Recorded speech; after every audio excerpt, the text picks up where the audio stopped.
75వ అధ్యాయము. దేవా, మేము నీకు కృతజ్ఞతాస్తుతులు చెల్లించుచున్నాము.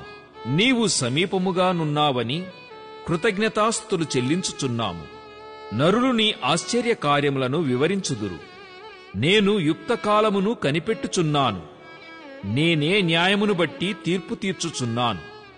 భూమియు దాని నివాసులందరూ లయమగునప్పుడు నేనే దాని స్తంభములను నిలుపుదును.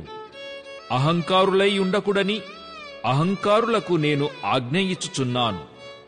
కొమ్ము ఎత్తకుడి, ఎత్తుగా కొమ్ము ఎత్తకుడి, పొగరుపట్టిన మాటలాడకుడి అని భక్తిహీనులకు నేను ఆజ్ఞ ఇచ్చుచున్నాను.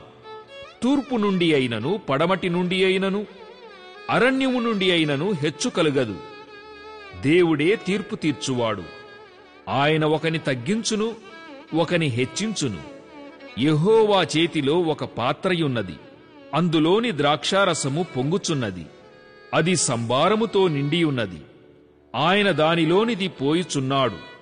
భూమి మీదనున్న భక్తిహీనులందరూ మడ్డితో కూడా దానిని పీల్చి మ్రింగివేయవలెను. నేనైతే నిత్యము ఆయన స్తుతిని ప్రచురము చేయుదును.